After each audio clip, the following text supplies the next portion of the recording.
আসসালামু আলাইকুম প্রিয় বাচ্চা লোক, কি অবস্থা আপনাদের সবার? সবাইকে ওয়েলকাম করছি আমাদের আজকের ক্লাসে। পদার্থের গাঠনিক ধর্ম আমরা পড়ছিলাম। আজকে আমাদের গাঠনিক ধর্মের lecture number 2। Nishkriti, Afrin, Bayazid, Mahmud Akter, Sadia, Samir, Sakib, Arind. Hello ভাইয়া, আসসালামু আলাইকুম, আদাব। সবাইকে ওয়েলকাম করছি ক্লাসে। জি আলহামদুলিল্লাহ ভালো আছি, আল্লাহ ভালো রাখছেন। যদিও কাশি কাশি আমি একটু পরে পরেই একটু কাশতে পারি এবং কাশির শব্দে তোদের কানে তালা লেগে যাইতে পারে। তো এটার জন্য আমি আগে থেকে একটু সরি বলে নিচ্ছি। কিচ্ছু করার নাই, কিচ্ছু করার নাই। বৈরী পরিবেশ, গরম, মানে গরম এত বেশি এবং গরমের কারণে অফিসে সারাদিনই দেখা যায় এসির ভিতরে থাকি। তো বাইরে গরম থাকে, হুট করে ভিতরে ঢুকিয়ে এসির মধ্যে পড়ে যাই।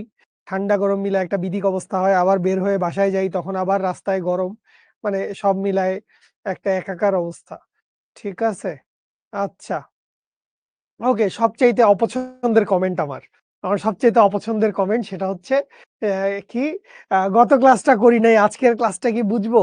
এই ধরনের কেসে আমার সরাসরি বলে দিতে ইচ্ছা হয়, না বুঝবেন না, কিচ্ছু বুঝবেন না, কিচ্ছু বুঝবেন না। কিন্তু আজকে বলতেছি না বিষয়টা, কারণ গতদিন বেসিক্যালি আমরা বেশ কিছু সংজ্ঞা নিয়ে পড়াশোনা করছি। আহ, একটু তো মিল আছে। গতদিনের পড়া একবারেই যদি না পড়ে আসেন, না দেখে আসেন, তাইলে আসলে সমস্যা। ঠিক আছে, আমার কিছু বলার নাই, আমার কোনো দায় দায়িত্ব নাই। ঠিক আছে, আরে না, চিকন হই নাই, মোটা হয়ে যাচ্ছি, ওটা ওজন বেড়ে যাচ্ছে। ঠিক আছে, আছি আলহামদুলিল্লাহ, আল্লাহ ভালো রাখছে। হ্যাঁ, শরীরে জ্বর, অসুস্থ। আমার জ্বর নাই সেরকম, বাট কাশি, কাশির দমক উঠলে দেখা যায় যে খবর হয়ে যায়। ঠিক আছে, এখন হ্যাঁ, নোট করেন, অবশ্যই নোট করবেন। আজকের ক্লাসে আমরা ইম্পর্টেন্ট অনেক জিনিসপত্র দেখবো, আজকের ক্লাসটা নোট করা লাগবে। ঠিক আছে, ওকে, চলেন আমরা শুরু করি। আমরা হচ্ছে গাঠনিক ধর্ম পড়ছিলাম, গাঠনিক ধর্মের লেকচার নাম্বার 2। তো আজকে আমরা মূলত এই টপিক গুলা কভার করব। আমি জানি না পয়সনের অনুপাত পর্যন্ত আমরা যাইতে পারবো কিনা। তো আমার টার্গেট থাকবে যে আমরা পয়সনের অনুপাতের আগ পর্যন্ত, অর্থাৎ হুকের সূত্র থেকে শুরু করে, আমাদের যে 3 ধরনের গুণাঙ্ক আছে, একটা হচ্ছে দৈর্ঘ্য বিকৃতির জন্য গুণাঙ্ক, সেটাকে আমরা বলছি ইয়ং গুণাঙ্ক। একটা হচ্ছে আয়তনের গুণাঙ্ক, আরেকটা হচ্ছে বস্তুর দৃঢ়তার গুণাঙ্ক বা কৃন্তন গুণাঙ্ক বা ব্যবর্তন গুণাঙ্ক। এই যে কৃন্তন গুণাঙ্ক আছে, এই কৃন্তন গুণাঙ্কটাকে এই কৃন্তন গুণাঙ্কটাকে আমরা কখনো কখনো বলি হচ্ছে ব্যবর্তন গুণাঙ্ক। কৃন্তনটাকে আমরা ব্যবর্তন গুণাঙ্ক বলে থাকি। আবার কৃন্তনটাকে আমরা বলি হচ্ছে দৃঢ়তার গুণাঙ্ক। তো এইরকম বিভিন্ন রকম নামে আমরা ডেকে থাকি। কৃন্তন গুণাঙ্ক, ব্যবর্তন গুণাঙ্ক, দৃঢ়তার গুণাঙ্ক, এরকম বিভিন্ন নামে আমরা এই টপিকটাকে ডেকে থাকি। ও তাই নাকি নাসির, আজকে তোমার বার্থডে? হ্যাপি বার্থডে ভাইয়া, হ্যাপি বার্থডে। ঠিক আছে, ওকে, আচ্ছা। অ্যানিমেটেড লেসনে এইগুলা দেখে ফেলছিস, জোশ, অ্যানিমেটেড লেসন দেখে ফেলছিস। প্রান্তীয় বেগ আমরা এখনো আসি নাই। প্রান্তীয় বেগ বেসিক্যালি আমাদের এই চ্যাপ্টারের সেকেন্ড অংশে পড়ে। প্রান্তীয় বেগ আমরা কথা বলবো, রাদিফ, প্রান্তীয় বেগ নিয়ে কথা বলবো। প্রান্তীয় বেগ আমাদের আজকের টপিকের ভিতরে নাই এবং এটা আমাদের সামনের কথাবার্তায় আসবে। হয়তো আমাদের আজকে তো লেকচার নাম্বার 2, লেকচার নাম্বার 4 বা 5, লেকচার নাম্বার 4 বা 5 এর দিকে আমরা প্রান্তীয় বেগ বা টার্মিনাল ভেলোসিটি বা অন্তবেগ বলি আমরা ওই টপিকটা। সো ওই টপিকটা নিয়ে আমরা কথাবার্তা বলবো। ঠিক আছে, আচ্ছা, ওকে। সবগুলো চ্যাপ্টার আফিয়া, সবগুলো চ্যাপ্টার না পাইলেও তুমি কিন্তু অনেকগুলো চ্যাপ্টার পেয়ে গেছো।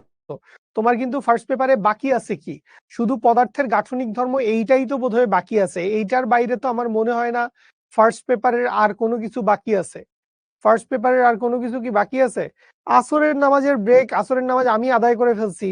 তো এই সময় আর কি আসরের নামাজের আর ব্রেক খুব বেশি দিতে চাচ্ছি না। নাইম, তুই চাইলে নামাজ পড়ে আসতে পারিস, কোনো সমস্যা নাই। ঠিক আছে, ওকে, চলেন আমরা শুরু করি। শুরুতেই আমরা গেল দিন লাস্টে একটা ছোট্ট টপিকের কথা বলতেছিলাম, সেইটার নাম হচ্ছে স্থিতিস্থাপক ক্লান্তি বা ইলাস্টিক ফ্যাটিগ। শুরু হয়ে গেছে। স্থিতিস্থাপক ক্লান্তি বা ইলাস্টিক ফ্যাটিগ। সো এই ইলাস্টিক ফ্যাটিগের কথাটা আমরা একটু দেখে আসি। ইলাস্টিক ফ্যাটিগের ব্যাপারটা কি? যদি কোনো একটা বস্তুর উপরে আমরা কি করি? কোনো একটা বস্তুর উপরে আমরা যদি বারবার পীড়ন প্রয়োগ করতে থাকি, মানে বল প্রয়োগ করি, অপসারণ করি, বল প্রয়োগ করি, অপসারণ করি। সো এই কাজ যদি আমরা বারবার করতে থাকি, তখন একটা সময় পরে বস্তুটা তার যে স্থিতিস্থাপক ধর্মটা আছে, সেই স্থিতিস্থাপক ধর্মটা সে আস্তে, আস্তে ত্যাগ করে ফেলতে পারে। স্থিতিস্থাপক ধর্মটা একটা সময় সে ত্যাগ করে ফেলে। এই যে ঘটনাটা যে বারবার আমরা তাকে বল প্রয়োগ করতেছি, বল অপসারণ করতেছি, কিন্তু সেটা স্থিতিস্থাপক সীমার ভেতরেই, স্থিতিস্থাপক সীমার ভেতরে বারবার বল আহ প্রয়োগ অপসারণ এটা করতে থাকলে বস্তুটা একসময় তার স্থিতিস্থাপক সীমা হারায় ফেলে। সো এই ঘটনাটাকে আমরা বলি হচ্ছে স্থিতিস্থাপক ক্লান্তি। সংজ্ঞাটা এক লাইনে দেখে নাও।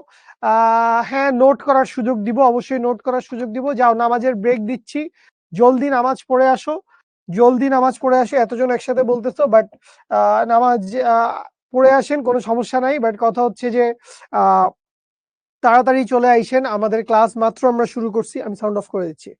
ক্লাস আমরা মাত্র শুরু করছি। সো খুব বেশি ব্রেক না দিলেই আমাদের ভালো হয়। হ্যাঁ, আমরা ক্লাসটা খুব বেশি এক্সটেন্ডও করতে পারবো না, কারণ ঠিক এই স্টুডিওতে ক্লাস আছে এবং আমার নিজেরও ক্লাস আছে। ঠিক আছে, তো সব মিলে আমরা খুব বেশি টাইম পাবো না। 5টা 8 বাজে, 12 মিনিট সময় দিচ্ছি। 5টা 20-এ আমরা আবার শুরু করব। 5টা 20-এ আমরা শুরু করব। যান, জলদি অজু করে আসরের নামাজ আদায় করে আসুন। Thank you.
ওকে, কি অবস্থা?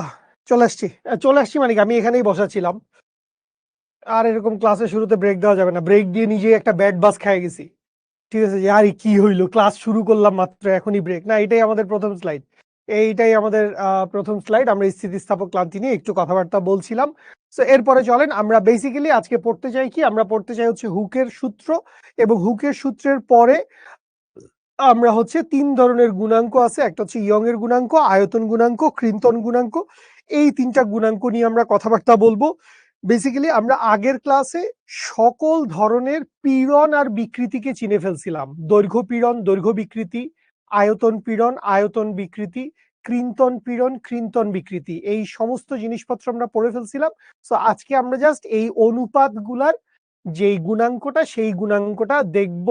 আবরার, ঠিক আছে, ইয়ার ফাইনাল এক্সাম নিয়ে ক্লাসের শেষে 5 মিনিট কথা বলে দিব। ঠিক আছে, আচ্ছা, ঠিক আছে। ওকে, হ্যাঁ মাহমুদা, কি লিখছিস এত কিছু? জুনে ইয়ার ফাইনাল এক্সাম, তবে কলেজে যেই সিলেবাস দিছে ওইখানকার সব চ্যাপ্টার এই কোয়ার্টারে পড়ানো হবে আর কি। এখন আমি কি সিলেবাস শেষ করতে পারবো? হ্যাঁ, মোটামুটি পারবেন, পুরা সবকিছু না হইলে অনেক কিছুই পারবেন ইনশাল্লাহ। ঠিক আছে, আচ্ছা, চলে আসি হুকের সূত্র। বিজ্ঞানী রবার্ট হুক এই সূত্রটা দিছে, পরে ইয়ং এই সূত্রটা নিয়ে আরো বেশি মডিফাই করছে, এই জন্য ইয়ং গুণাঙ্ক, ওনার নাম অনুসারে ইয়ং এর গুণাঙ্ক হয়েছে। তো কি বলছে, স্থিতিস্থাপক সীমার মধ্যে হইতে হবে পীড়ন হচ্ছে বিকৃতির সমানুপাতিক। যে কোনো একটা সমানুপাতিক ধ্রুবক যখন সম্পর্ক যখন লিখা হবে, তখন সবসময় মনে রাখেন সম্পর্কটা এইভাবে লিখা হবে, সেইটা হচ্ছে ইফেক্ট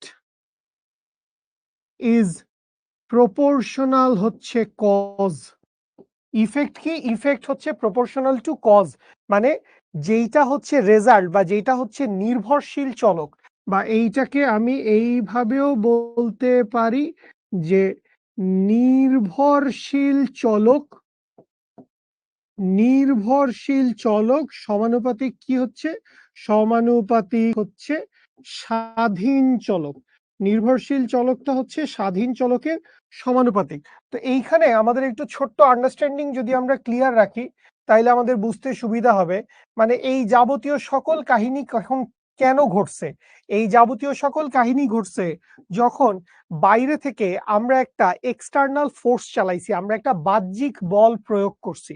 সো আমরা কি করছি, আমরা হচ্ছে বাইরে থেকে একটা এক্সটার্নাল ফোর্স বা একটা বাহ্যিক বল চালাইছি। এই এক্সটার্নাল ফোর্স বা বাহ্যিক বলটা চালানোর কারণে কি হয়েছে, এই এক্সটার্নাল ফোর্স বা বাহ্যিক বলটা চালানোর কারণে এক ধরনের বিকৃতি হয়েছে। এক্সটার্নাল ফোর্স বা বাহ্যিক বলটা চালানোর কারণে কি হয়েছে? এক্সটার্নাল ফোর্স বা বাহ্যিক বলটা চালানোর কারণে বিকৃতি হয়েছে। সো এইখানে দেখো, আমি যদি এই দুইটা রাশিকে নিয়ে কথা বলি, আমি যদি এক্সটার্নাল ফোর্স এবং বিকৃতি এই দুইটা রাশিকে নিয়ে কথা বলি, তাইলে এইখান থেকে খেয়াল করো, এখানে এক্সটার্নাল ফোর্সটা হচ্ছে বেসিক্যালি কজ এবং বিকৃতিটা হচ্ছে বেসিক্যালি ইফেক্ট। এক্সটার্নাল ফোর্সটা হচ্ছে কজ, বিকৃতিটা হচ্ছে কি? ইফেক্ট। কিন্তু এখানে দেখো, আমাদের বিকৃতিটাকে আমরা কি হিসেবে লিখছি? কজ হিসেবে লিখছি। বিকৃতির কারণে পীড়ন হয়েছে। সো এরপরে ঘটনাটা কি হয়েছে, যখন কোনো একটা বস্তুর মধ্যে ডিফরমেশন হয়েছে, বিকৃতি হয়েছে, তার মধ্যে যখন স্ট্রেইন ঘটছে, তখন সেইটা প্রতিরোধ করার জন্য সে একটা ইন্টারনাল ফোর্স দিছে। বিকৃতি প্রতিরোধ করার জন্য একটা ইন্টারনাল ফোর্স দিছে, এবং ওই ইন্টারনাল ফোর্সটা বেসিক্যালি ওর মধ্যে পীড়ন তৈরি করছে। সো এই বিকৃতির কারণে কি হয়েছে? এই বিকৃতির কারণে বেসিক্যালি পীড়ন তৈরি হয়েছে। সো আমরা যে সম্পর্কটা লিখি, আমরা সম্পর্কটা লিখি হচ্ছে উপরের ঘটনার জন্য, যে বিকৃতি হইছে, বিকৃতির জন্য পীড়ন ঘটছে। সো বিকৃতিটা হচ্ছে এখানে কজ এবং পীড়নটা হচ্ছে এখানে ইফেক্ট। সো আমরা যে সম্পর্কটা লিখি, আমরা সেই সম্পর্কটা লিখি কার জন্য? আমরা সেই সম্পর্কটা লিখি হচ্ছে যে হুকের সূত্র, যেটা যে স্থিতিস্থাপক সীমার মধ্যে পীড়ন বিকৃতির সমানুপাতিক। তো আমরা সম্পর্কটা লিখি হচ্ছে এইটুকুর জন্য। বিকৃতি ঘটছে, বিকৃতি ঘটার জন্য প্রতিরোধকারী বল তৈরি হয়েছে, সেই জন্য পীড়ন আসছে। প্রতিরোধকারী বল ওভার এরিয়া এফ বাই এ করলে আমরা পীড়ন পাচ্ছি, স্ট্রেস পাচ্ছি। সো এখানে বিকৃতির কারণে পীড়ন তৈরি হয়েছে। সো ইফেক্ট প্রপোর্শনাল টু হচ্ছে কজ। ঠিক আছে, আচ্ছা। সো চলে আসি হুকের সূত্রে। সো হুকের সূত্রে কি বলছে? পীড়ন হচ্ছে বিকৃতির সমানুপাতিক। সো এই যে সমানুপাতিক চিহ্নটা আছে, এই সমানুপাতিক চিহ্নটা যদি আমরা উঠায় ফেলি তাইলে এখানে কি আসবে? এখানে আসবে একটা সমানুপাতিক ধ্রুবক। এখানে একটা সমানুপাতিক ধ্রুবক আসবে। সো এই যে সমানুপাতিক ধ্রুবকটা আসতেছে, এই সমানুপাতিক ধ্রুবকটাকে আমরা বলি হচ্ছে স্থিতিস্থাপক গুণাঙ্ক অথবা মডিউলাস অফ ইলাস্টিসিটি। এটা সেকেন্ড স্লাইড ফারজানা। এটাকে আমরা বলি হচ্ছে স্থিতিস্থাপক গুণাঙ্ক বা মডিউলাস অফ ইলাস্টিসিটি। আমরা এই গুণাঙ্ক নিয়েই কথা বলবো। আমরা তিন ধরনের গুণাঙ্ক নিয়ে কথা বলবো। দৈর্ঘ্য গুণাঙ্ক, যেটাকে আমরা ইয়ং গুণাঙ্ক বলি, এরপর হচ্ছে আয়তন গুণাঙ্ক, এরপর হচ্ছে ক্রিন্তন গুণাঙ্ক। এই তিন ধরনের গুণাঙ্ক নিয়ে হচ্ছে আমাদের কথাবার্তা। ঠিক আছে, আর এখানে খেয়াল করে লাস্ট একটা লাইন বলছে, এটা আমার আহামরি কিছু না। একক বিকৃতির জন্য উদ্ভূত পীড়নকে স্থিতিস্থাপক গুণাঙ্ক বলে।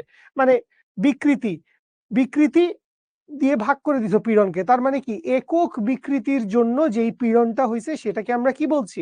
সেটাকে আমরা বলছি একটা ধ্রুব রাশি, কনস্ট্যান্ট, বা সেটাকে আমরা বলছি হচ্ছে স্থিতিস্থাপক গুণাঙ্ক। ঠিক আছে, আচ্ছা। সো এরপরে আমাদের বেসিক্যালি দুইটা গ্রাফ আছে। একটা গ্রাফ নিয়ে আমরা একটু কথা বলবো এখন। এই গ্রাফটাকে আমরা বলি হচ্ছে পীড়ন বিকৃতি লেখচিত্র। ঠিক আছে, এটাকে আমরা বলি হচ্ছে পীড়ন বিকৃতি লেখচিত্র। তো এই গ্রাফটার এইরকম একটা চেহারা বেসিক্যালি আমাদের বইতে মোস্ট প্রবাবলি দেওয়া আছে। এখন এই রকম চেহারা সকল ধরনের বস্তুর ক্ষেত্রে খাটে না। সকল ধরনের বস্তুর ক্ষেত্রে এরকম খাটে না। সো আমরা আগে একটু বেসিকটা বুঝি, তারপরে আমরা গিয়ে আরো জিনিসপত্র এক্সট্রা যদি কথাবার্তা কিছু লাগে সেগুলো আমরা বলবো। আচ্ছা, শুরু থেকে দেখো, কোন একটা বস্তু তার সাম্যাবস্থা কোথায়? তার সাম্যাবস্থা হচ্ছে ও বিন্দু। ও বিন্দুটা হচ্ছে তার সাম্যাবস্থা। বিকৃতিকে আমি কোন দিকে বসাইছি? বিকৃতিকে আমি বসাইছি হচ্ছে স্বাধীন চলক, সবসময় বসে হচ্ছে এক্স এক্সিস বরাবর। এবং পীড়নকে বসাইছি কোন দিকে? পীড়নকে বসাইছি হচ্ছে আমি ওয়াই এক্সিস বরাবর। ঠিক আছে, আচ্ছা। সো যতক্ষণ পর্যন্ত স্থিতিস্থাপক সীমা থাকবে, স্থিতিস্থাপক সীমার ভিতরে কি হবে? স্থিতিস্থাপক সীমার ভিতরে পীড়ন আর বিকৃতি পরস্পর সমানুপাতিক। সো এইখান থেকে খেয়াল করেন, এইখান থেকে খেয়াল করেন, আমি যদি একটু মোটা করে দাগ দিই, এইখান থেকে খেয়াল করেন এইটুক পর্যন্ত বেসিক্যালি একদম পুরাপুরি ওর স্থিতিস্থাপক সীমার ভেতরে। গ্রাফটা বুঝে নাও, বুঝলে ভালো লাগবে। ঠিক আছে, ইম্পর্টেন্ট তো অবশ্যই, নাইলে পড়তেছি কেন আমরা? সবকিছু ইম্পর্টেন্ট, বইয়ের সমস্ত কালো অক্ষর ইম্পর্টেন্ট। ঠিক আছে, তো এইটুকু হচ্ছে ওর স্থিতিস্থাপক সীমার ভিতরে, এইটুকু জায়গার ভিতরে ওই স্থিতিস্থাপক ধর্মটা দেখায়। সো এখান থেকে আরো একটু যদি আমরা উঠে যাই, এখান থেকে আরো একটু যদি উঠে যাই, এইরকম একটা পয়েন্ট আসে, যেই পয়েন্টটা হচ্ছে বি পয়েন্ট। এখানে গেলে আমরা এইরকম একটা পয়েন্ট পাই, বি পয়েন্ট। এই বি পয়েন্ট পর্যন্ত ও যেটা করে, ও হচ্ছে ওর সম্পূর্ণ স্থিতিস্থাপক ধর্মটা দেখায়। বি পয়েন্ট পর্যন্ত ওর সম্পূর্ণ স্থিতিস্থাপক ধর্মটা দেখায়। তাইলে এই যে বি বিন্দুটা আছে, এই বি বিন্দুটাকে আমরা বলতে পারি কি? বি বিন্দুটাকে আমরা বলতে পারি হচ্ছে স্থিতিস্থাপক সীমা। যে এইটুকু সীমার ভিতরে বল প্রয়োগ করে অপসারণ করলে বস্তুটা আবার আগের জায়গায় ব্যাক করবে। বি পর্যন্ত গেলে বল প্রয়োগ করলাম, বল অপসারণ করলে বস্তুটা আবার তার আগের জায়গায় ব্যাক করবে সব সময়কার জন্য। ঠিক আছে, আচ্ছা। এরপরে যখন একটু নিচের দিকে নেমে গেলাম, বেসিক্যালি একটু নিচে মানে হচ্ছে বি পয়েন্টের পরেই, যে তুমি এখান থেকে দেখতেছো যে বি পয়েন্টের পরে একটু নিচে নামছে, একটু ঢালু হয়ে নেমে এখানে আরেকটা বিন্দু হয়েছে সি বিন্দু। এরকম কোনো ব্যাপার আসলে রিয়েল কেসে হয় না। মানে বি বিন্দুর পর থেকেই এই সি বিন্দুর জার্নি শুরু হয়ে যায়।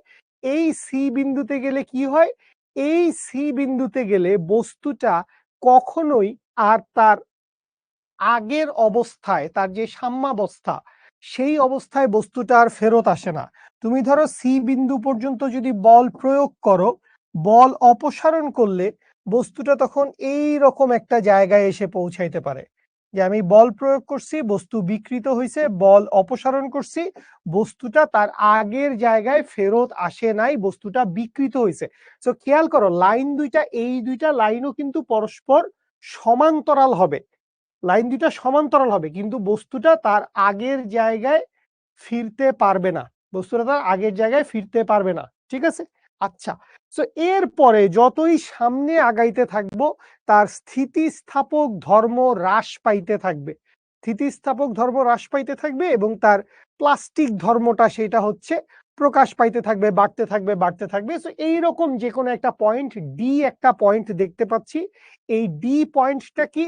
ডি পয়েন্টটা হচ্ছে এই বস্তুর জন্য বা যে কোনো একটা বস্তুর জন্য, এইটাকে খেয়াল করো, এই ডি পয়েন্টটা কোথায় আছে? এই ডি পয়েন্টটা এমন একটা জায়গায় আছে না যে যেইটা হচ্ছে ওয়াই এক্সিসে এর চাইতে উপরে আর কোনো বিন্দু আছে? ওয়াই এক্সিসে এর চাইতে উপরে আর কোনো বিন্দু আছে? ওয়াই এক্সিসে কিন্তু এর চাইতে উপরে আর কোনো বিন্দু নাই, এটা কিন্তু ওয়াই এক্সিসের সর্বোচ্চ বিন্দু। সো এই যে ডি বিন্দুটা আছে, ডি বিন্দুটাকে আমরা কি বলতে পারি? ডি বিন্দুটাকে আমরা বলতে পারি হচ্ছে ম্যাক্সিমাম স্ট্রেস, বা এইটাকে আমরা বলতে পারি হচ্ছে, তোমরা জানো এটাকে আমরা বলি হচ্ছে অসহপীড়ন। এই যে ডি বিন্দুটা আছে, এই ডি বিন্দুটাকে আমরা কি বলতে পারি? ডি বিন্দুটাকে আমরা বলতে পারি হচ্ছে অসহপীড়ন। এবং আমি তোমাদেরকে একটা জিনিস খুব ক্লিয়ারলি বলে দেই, এইটা আমাদের অনেক বইতে এরকম ভুল করে ফেলে বা অনেকে পড়ায়ও ফেলতে পারেন অনেক সম্মানিত টিচার, সেটা হচ্ছে স্থিতিস্থাপক সীমা আর অসহপীড়ন, এই দুইটা নাকি সেম জিনিস। এই দুইটা মোস্ট অফ দ্য কেসেস, বেশিরভাগ ক্ষেত্রে এই দুইটা জিনিস সেম হয় না। ঠিক আছে, স্থিতিস্থাপক সীমার মান অনেক কম থাকে রেদার দেন অসহপীড়নটা বেশি থাকে। অসহপীড়নটা হচ্ছে এর চাইতে বেশি বল প্রয়োগ করলে বস্তু আর কোনো ধারে কাছেও কোনো স্থিতিস্থাপক ধর্ম দেখাবে না। মানে এই রিজিয়নে সি থেকে ডিতে যাওয়ার সময় বস্তুটা বেসিক্যালি ওর স্থিতিস্থাপক ধর্ম ত্যাগ করতে থাকে, ত্যাগ করতে থাকে। তো যখন ডিতে চলে গেল এর চাইতে বেশি পীড়ন ও আর নিতে পারবে না। তো এরপরে যখনই ও নিচে নেমে যাবে বা এই ডি বিন্দুর পরেই বস্তুটা বেসিক্যালি ছিঁড়ে যাবে বা ভেঙে যাবে। তো এরকম ই যে কোনো একটা পয়েন্ট, এই পয়েন্টটাকে আমরা বলতে পারি এটা হচ্ছে ফ্র্যাকচার পয়েন্ট। তো এখানে কি হবে? এখানে বস্তুটা হচ্ছে ছিঁড়ে যাবে বা ভেঙে যাবে। ঠিক আছে, বস্তুটা কি হবে? বস্তুটা হচ্ছে ছিঁড়ে যাবে বা ভেঙে যাবে। ঠিক আছে, তো এইখানে আমরা যেই গ্রাফটা দেখতে পাচ্ছি এইটা বেসিক্যালি নমনীয় এক ধরনের ধাতুর জন্য গ্রাফ। যেমন ধরো কপার, কপারের তার আমরা জানি, কপারের তার আমরা যেভাবে ইচ্ছে সেভাবে মোচড়াইতে পারি, টানতে পারি, সার্কিটে জোড়া দিতে পারি, কপার ওয়্যার। তো এই যে গ্রাফটা, কপারকে বলে হচ্ছে ডাকটাইল ম্যাটেরিয়াল। নমনীয় যেসব ধাতু আছে সেদেরকে বলে হচ্ছে ডাকটাইল ম্যাটেরিয়াল। তো এই যে গ্রাফটা আমরা দেখতে পাচ্ছি, এই গ্রাফটা বেসিক্যালি এক ধরনের ডাকটাইল ম্যাটেরিয়ালের জন্য। সকল ধরনের ম্যাটেরিয়ালের জন্য গ্রাফ এরকম হয় না। এবং সবচাইতে মজার কথা হচ্ছে আমাদের যে এইচএসসি সিলেবাস আছে, আমাদের এইচএসসি সিলেবাসটা বেসিক্যালি স্থিতিস্থাপক সীমার ভেতরেই থাকতে বলছে আমাদেরকে, স্থিতিস্থাপক সীমার ভেতরে। তো আমি যদি স্থিতিস্থাপক সীমার ভেতরে থাকি তাইলে আমাদের কাজ হচ্ছে গ্রাফের শুধুমাত্র ও থেকে এ পর্যন্ত, ও থেকে এ পর্যন্ত যেই অংশটা আছে সেই অংশটা নিয়ে কাজ করা। ঠিক আছে, ডাকটাইল ম্যাটেরিয়াল মানে হচ্ছে একটু নমনীয় ধাতু। ঠিক আছে, মানে ম্যাটেরিয়ালকে আমরা তাদের নমনীয়তার উপর বেস করে অনেকভাবে ভাগ করতে পারি। যেমন আরেক ধরনের ম্যাটেরিয়াল আছে, এটাকে আমরা বলি হচ্ছে ব্রিটল ম্যাটেরিয়াল। যেমন কাঁচ, কাঁচ হচ্ছে এক ধরনের ব্রিটল ম্যাটেরিয়াল। ঠিক আছে, ডি বিন্দুতে আরো বল প্রয়োগ করলে না, ডি বিন্দুতে আরো বল প্রয়োগ করলে সেটা আর উপরে উঠবে না। ঠিক আছে, আচ্ছা। সো আমাদের কাজ কিন্তু স্থিতিস্থাপক সীমার ভিতরে, আমাদের এর বাইরে যাওয়ার দরকার নেই। তারপরও আমরা জিনিসপত্রগুলো জেনে রাখলাম। এবং আরেকটা ছোট্ট জিনিস আমরা একটু জেনে যাই, তাইলে আমাদের জন্য ভালো হবে, সুবিধা হবে। কি জিনিস আমরা জানতে চাই? সেইটা হচ্ছে যদি আমি এই রকম একটা পীড়ন বনাম বিকৃতির গ্রাফ দেখি, আমি যদি এইখানে একটা পীড়ন বনাম বিকৃতির গ্রাফ দেখি এবং এই গ্রাফের মধ্যে আমি যদি দুইটা লাইন টান দেই, এই হচ্ছে একটা লাইন, এই হচ্ছে একটা লাইন, সো যার ঢাল বেশি, ধরো এই রেখাটার মধ্যে খেয়াল করো, এই রেখাটার মধ্যে খেয়াল করো, ও এ যেই রেখাটা আছে, ও এ যেই রেখাটা আছে, ও এ রেখাটাকে খেয়াল করো, ঠিক আছে? আচ্ছা, আমি বলতেছি কোনটা কিসের গ্রাফ, আমি এটা বলে দিচ্ছি বাবু, ধৈর্য। সো এই যে ও এ রেখাটা আছে, এই ও এ রেখাটার জন্য খেয়াল করো, এই ও এ রেখাটার জন্য এই জায়গায় যদি আমি একটা লাইন টান দেই, ঠিক আছে, তাহলে এইখান থেকে আমি যদি ঢালের মান বাইর করি, ঢাল মানে কি, ঢাল মানে হচ্ছে tan থিটা। সো আমি যদি ও এ রেখার ঢাল বাইর করতে চাই, সো ও এ রেখার ঢাল বাইর করতে চাইলে কি আসবে, tan থিটা আসবে। tan থিটা সমান কি হবে, tan থিটা সমান আসবে হচ্ছে, ধরো এটাকে যদি আমি লম্ব বলি, এটাকে আমি কি নাম দিব, ধরো এটাকে আমি নাম দিলাম জেড, সো এটাকে আমি নাম দিলাম হচ্ছে A Z. So A Z divided by লম্ব ডিভাইডেড বাই ভূমি, ভূমিটা কি হবে, ভূমিটা হবে হচ্ছে ও জেড, বুঝতেছি? আচ্ছা, সো খেয়াল করো এ জেড মানে কি, এ জেড মানে হচ্ছে ওয়াই এক্সিস এর সমান্তরাল। এ জেড মানে কি, এ জেড মানে হচ্ছে ওয়াই এক্সিস এর সমান্তরাল। সো ওয়াই এক্সিস বরাবর কাকে বসাইছিলাম, স্ট্রেস পীড়নকে বসাইছি। ওয়াই এক্সিস বরাবর কাকে বসাইছি, পীড়নকে বসাইছি। তাহলে এইখানে আমি লিখে ফেলতে পারবো, এইটা হচ্ছে পীড়ন বুঝাচ্ছে, divided by O Z, O Z দিয়ে কি বুঝাচ্ছে, বিকৃতি, কারণ এটা আছে কোন এক্সিস বরাবর, এক্স এক্সিস বরাবর, তো এইটা দিয়ে বুঝাচ্ছে হচ্ছে বিকৃতি। সো পীড়ন বাই বিকৃতি, সো এই পীড়ন বাই বিকৃতি দিয়ে আমরা কি বুঝি, পীড়ন বাই বিকৃতি দিয়ে আমরা বুঝি হচ্ছে স্থিতিস্থাপক গুণাঙ্ক। এই পীড়ন বাই বিকৃতি দিয়ে কি বুঝি, পীড়ন বাই বিকৃতি দিয়ে বুঝি হচ্ছে স্থিতিস্থাপক গুণাঙ্ক। তার মানে হচ্ছে এই যে আমার স্থিতিস্থাপক সীমার মধ্যে ও এ যেই রেখাটা আছে, এই রেখার যেই ঢাল, এই ঢালটাই আমাকে কি বুঝাবে, এই ঢালটাই আমাকে বুঝাবে হচ্ছে স্থিতিস্থাপক গুণাঙ্ক।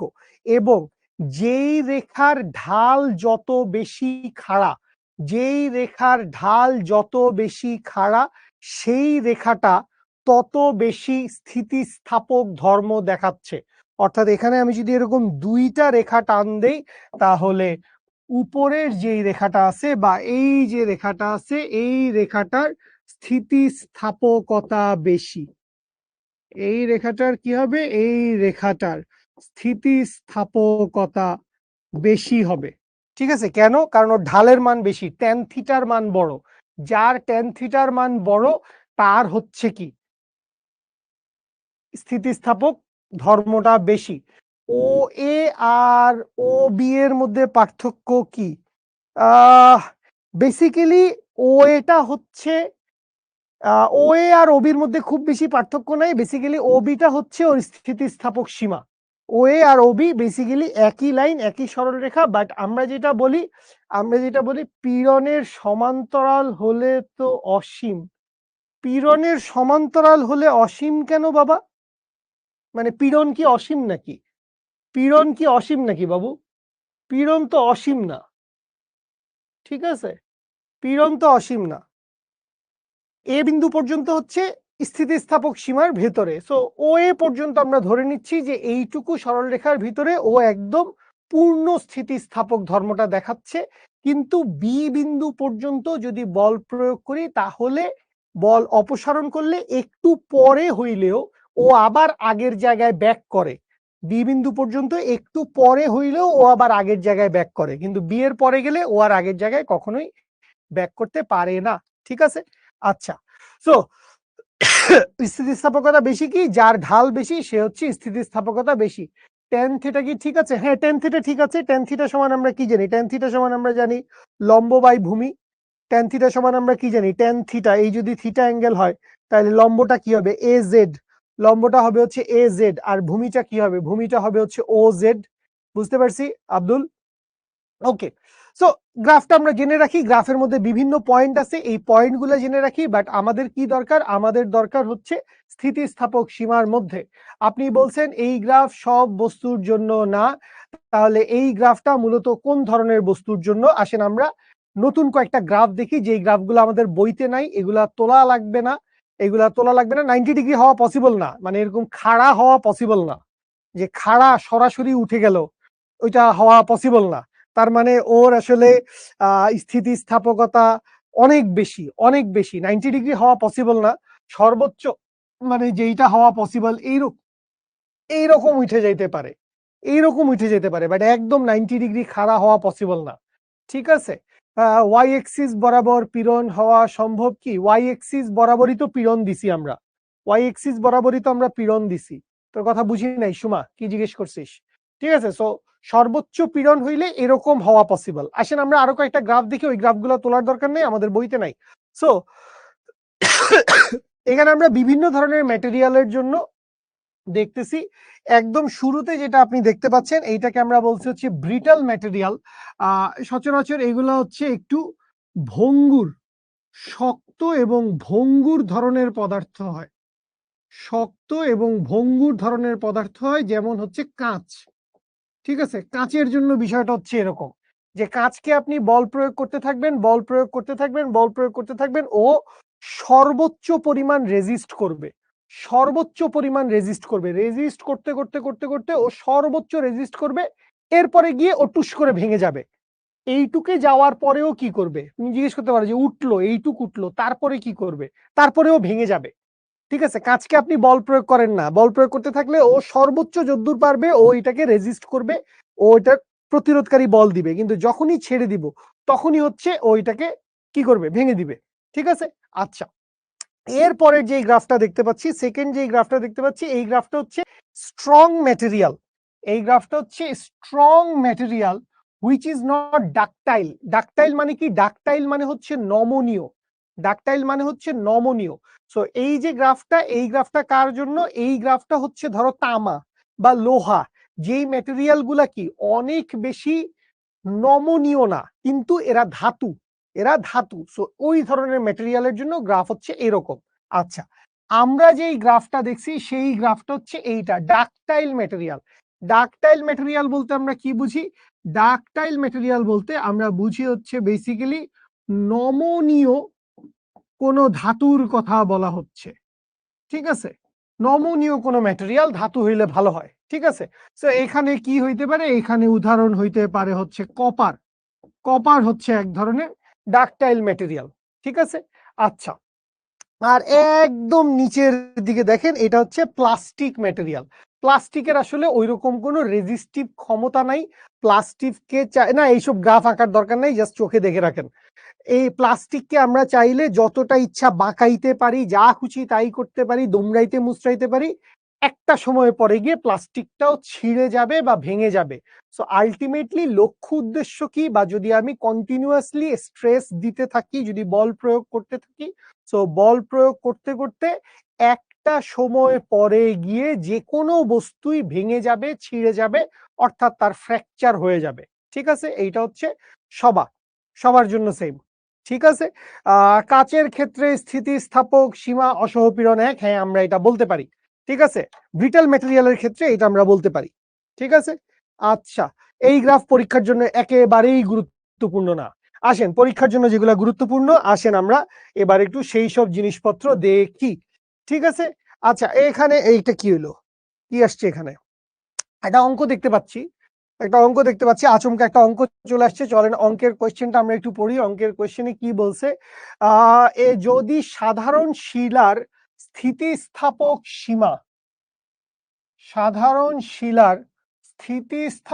সীমা, দিয়ে দেওয়া আছে, that means F by A elastic limit দিয়ে দেওয়া আছে। সো এই ইলাস্টিক লিমিট কত বলে দেওয়া আছে? ইলাস্টিক লিমিট বলে দেওয়া আছে 3.5 into 10⁵ newton per metre square, এবং গড় ঘনত্ব দিয়ে দিছে। তার মানে এখানে একটু হালকা কাহিনী করতে হবে।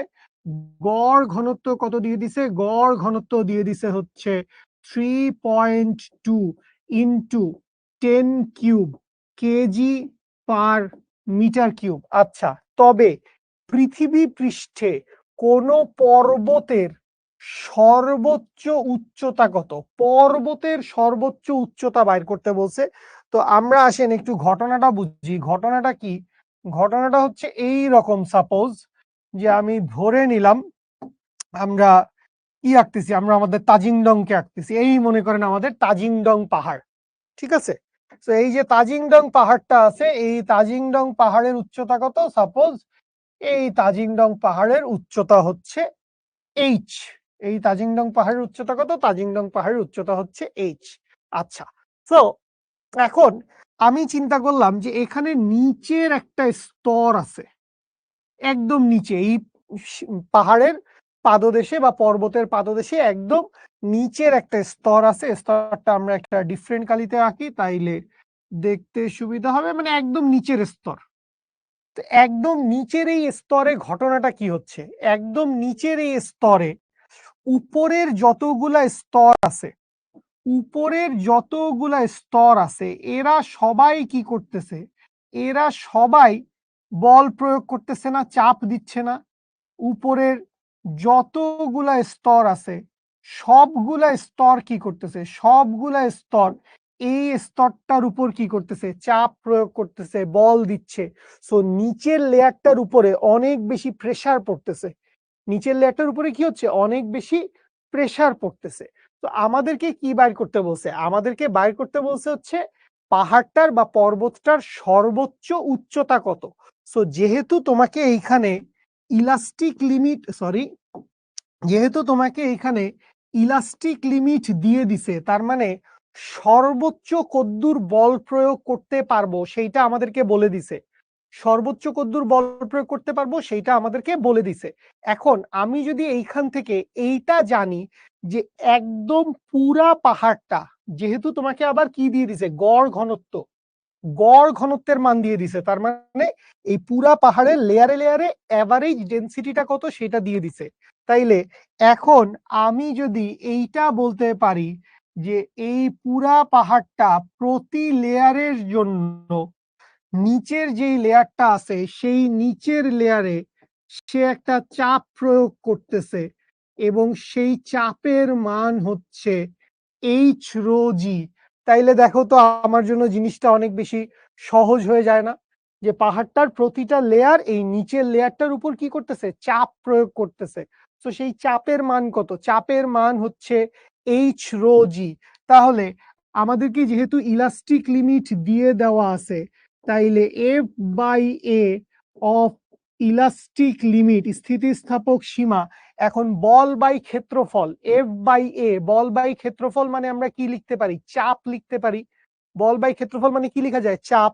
তাহলে সেই চাপ যদি আমরা লিখি পি, এই পি সমান কি লিখা যাবে? পি সমান লিখা যাবে হচ্ছে এইচ রো জি।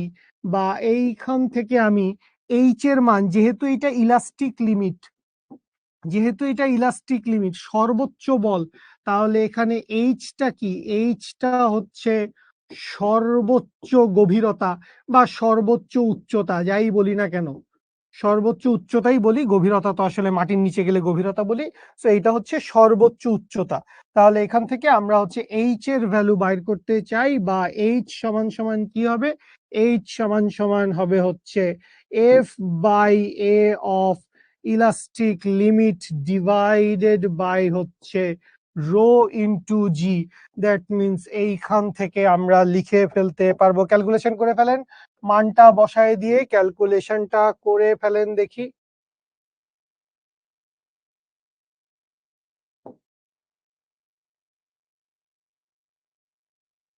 তো আমরা যদি সবকিছুর মান বসায় দিই, কত কত দেওয়া আছে আমাদেরকে? এখানে আমাদেরকে দেওয়া আছে 3.5, 3.5 into 10⁵ newton per metre square. Rho এর ভ্যালু হচ্ছে 3.2 into 10³ KG per metre cube. G এর ভ্যালু হচ্ছে 9.8 মিটার পার সেকেন্ড স্কোয়ার। কত এইটা আসবে? 112-13 কিছু একটা। আরে সাবাস, 11.16। বায়েজিদ কোন জায়গা বুঝিস নাই যেন? তোকে কি দেওয়া আছে? আচ্ছা ক্যালকুলেশনটা দেখে নেই। তোরা সবাই যেহেতু বলতেছিস ঠিকই আছে নিশ্চয়ই। 10⁻⁻9 কেমনে আসে রে বাবা? এখানে আছে 10⁻5, এখানে আছে 10 কিউব। তুই 10⁻⁻9 কেমনে পাইলি তাহসান? তাহসান তুই ভুল করতেছিস, 10⁻⁻9 হবে না, তুই মহা ভুল করতেছিস। 3.5 into 10⁻5 divided by 3.2 divided by 10 cube divided by 9.8 করলে আসে হচ্ছে 11.16। করলে আসে কি? করলে আসে হচ্ছে 11.16 মিটার। সো এই হচ্ছে অ্যান্সার। আচ্ছা বাইজিদ বোধহয় বুঝতে পারিস নাই, আমি সবার জন্য আরেকবার একটু বলে দিচ্ছি, যারা বুঝেন নাই শুনে নেন, খুব সহজ কথা। ব্যাপারটা কি হচ্ছে, এখানে একটা পাহাড় আছে, একটা পাহাড় পর্বত যাই বলি না কেন। সো এই পাহাড় বা পর্বতের একদম নিচের যে লেয়ারটা আছে, এই লেয়ারটার জন্য আমরা অসহপীড়নের মানটা জানি। আপনি বলতে পারেন যে আমরা নিচের লেয়ারের জন্য কেমনে অসহপীড়ন জানলাম? আমাকে তো কোথাও বলে নাই যে নিচের লেয়ারের অসহপীড়ন দেওয়া আছে। নিচের লেয়ারটা তো আমাকে কোথাও বলে নাই, ঠিক আছে? আচ্ছা, স্থিতিস্থাপক সীমা। সো স্থিতিস্থাপক সীমা মানে কি আসলে বাবু? স্থিতিস্থাপক সীমা মানে কি? সর্বোচ্চ যেই বল প্রয়োগ করে অপসারণ করলে বস্তু আবার তার আগের জায়গায় ব্যাক করবে, সেইটাই ওর স্থিতিস্থাপক সীমা না? সো এইখান থেকে খেয়াল করেন, আপনাকে স্থিতিস্থাপক সীমা দেওয়া আছে কোথায়? স্থিতিস্থাপক সীমা দেওয়া আছে নিউটন পার মিটার স্কয়ার এককে। স্থিতিস্থাপক সীমা কোথায় দেওয়া আছে? স্থিতিস্থাপক সীমাটা দেওয়া আছে হচ্ছে নিউটন পার মিটার স্কয়ার এককে। সো নিউটন মানে হচ্ছে বল, মিটার স্কয়ার দিয়ে ভাগ, তার মানে কি বল ডিভাইডেড বাই ক্ষেত্রফল করছি না মিম? বুঝতে পারছি? নিউটন পার মিটার স্কয়ার তার মানে কি বল ডিভাইডেড বাই ক্ষেত্রফল। বল ডিভাইডেড বাই ক্ষেত্রফল। এফ বাই এ দিয়ে আমরা বেসিক্যালি বুঝাইছি সর্বোচ্চ পীড়ন। এফ বাই এ দিয়ে আমরা বুঝাইছি হচ্ছে যে স্থিতিস্থাপক সীমার মধ্যে সর্বোচ্চ পীড়নের মান কত। স্থিতিস্থাপক সীমার মধ্যে সর্বোচ্চ পীড়নের মান কত? তার মানে এই পাহাড়টার, আমি বলে দিচ্ছি, এই পাহাড়টার প্রতিটা লেয়ার, ধরো এইখানে একটা লেয়ার আছে, এই লেয়ারটা নিচে চাপ দিচ্ছে, এইখানে একটা লেয়ার আছে ও নিচে চাপ দিচ্ছে, এইখানে একটা লেয়ার আছে ও নিচে চাপ দিচ্ছে, এইখানে একটা লেয়ার আছে ও নিচে চাপ দিচ্ছে, এইখানের লেয়ার নিচে চাপ দিচ্ছে। সো প্রত্যেকটা লেয়ারই তো এরকম নিচের দিকে চাপ দিচ্ছে, প্রত্যেকটা লেয়ার এরকম কি করতেছে? নিচের দিকে চাপ দিচ্ছে। সো সবচাইতে বেশি চাপ আসলে কে নিচ্ছে? সবচাইতে বেশি চাপ আসলে নিচ্ছে এই যে নিচের লেয়ারটা আছে। সবচাইতে বেশি চাপটা কে নিচ্ছে? নিচের যেই লেয়ারটা আছে সেই লেয়ারটা বেশি চাপ নিচ্ছে না? বুঝতে পারি? আচ্ছা, সো এই কারণে আমরা স্থিতিস্থাপক সীমা দিয়ে যদি পাহাড়ের উচ্চতা বের করি, জয় তোর কথায় আসতেছি, স্থিতিস্থাপক সীমা দিয়ে যদি আমরা পাহাড়ের উচ্চতা বের করি, তাহলে আসলে আমরা সর্বোচ্চ উচ্চতাটা বাইর করতে পারবো। কারণ সবচাইতে বেশি চাপ, সর্বোচ্চ চাপ, সো সর্বোচ্চ চাপটা কোথায়? সর্বোচ্চ চাপটা বেসিক্যালি নিচে। এবং সবচাইতে বেশি চাপ দিচ্ছে কে? সবচাইতে বেশি চাপ দিচ্ছে উপরের লেয়ার। সবচাইতে বেশি কে দিচ্ছে? সবচাইতে বেশি চাপ দিচ্ছে উপরের লেয়ার। সবচাইতে বেশি চাপ কোথায় পড়তেছে? সবচাইতে বেশি চাপ পড়তেছে নিচের লেয়ারে। তাহলে এই পুরা গভীরতার মান কত সেইটা আমরা বের করতে পারবো। এই পুরা গভীরতার মান কত আমরা সেটা বের করতে পারবো। বুঝতে পারছি? আচ্ছা, পি সমান এফ বাই এই তো লিখছি তাহসিন, তাহসান, পি সমান এফ বাই এই তো লেখা হয়েছে বাবু, অন্য কিছু তো লিখি নাই আমরা। পি সমান এফ বাই এ লিখছি। আচ্ছা, এই সবসময় সর্বোচ্চ উচ্চতা বুঝায় যদি স্থিতিস্থাপক সীমা দেওয়া থাকে। যদি স্থিতিস্থাপক সীমা দেওয়া থাকে তাহলে পি সমান সবসময় হচ্ছে এফ বাই এ বুঝাবে এবং এইচ দিয়ে সর্বোচ্চ উচ্চতা বুঝাবে। আহারে তাসনিম, কোন জায়গা জানি বুঝোস নাই। ঠিক আছে, এফ বাই এ মানে কি? বল বাই ক্ষেত্রফল। বল বাই ক্ষেত্রফল। একক ক্ষেত্রফলের উপর প্রযুক্ত বলকে কি বলে? একক ক্ষেত্রফলের উপর, একক ক্ষেত্রফলের উপর প্রযুক্ত বলকে কি বলে? চাপ বলে না? একক ক্ষেত্রফলের উপর প্রযুক্ত বলকে চাপ বলে না? বেশি চাপ কেন উপরে লেয়ার দিচ্ছে? কারণ চাপ সমান আমরা কি জানি? চাপ সমান আমরা জানি এইচ রো জি। তাহলে যার গভীরতা বা যার উচ্চতা বেশি হবে সে তত বেশি চাপ দিবে। যার গভীরতা বা যার উচ্চতা যত বেশি সে হচ্ছে তত বেশি চাপ দিবে। বুঝি নাই? যার গভীরতা যত বেশি সে হচ্ছে তত বেশি চাপ দিবে। বুঝতে পারছি?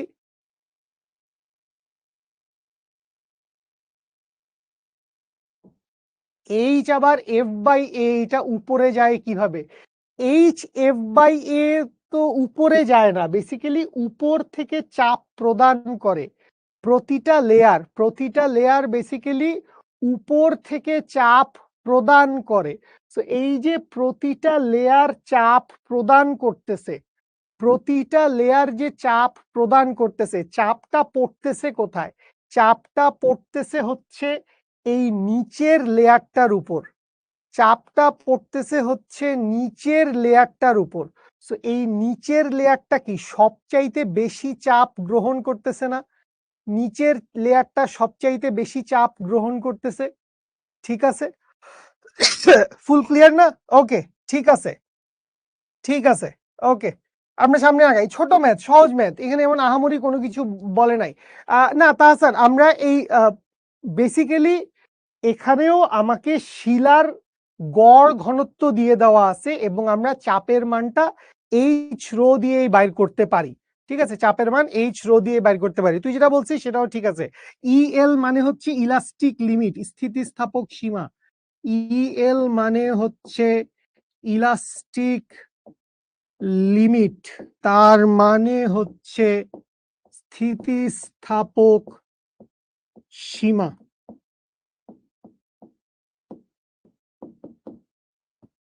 ইলাস্টিক লিমিট বা স্থিতিস্থাপক সীমা। ঠিক আছে, শিলা প্রতিটা লেয়ারে লেয়ারে আছে, পুরা পাহাড়টাই শিলা, পুরা পাহাড়টাই শিলা। ঠিক আছে, জিয়াদুল তোর কোশ্চেন কি ছিল?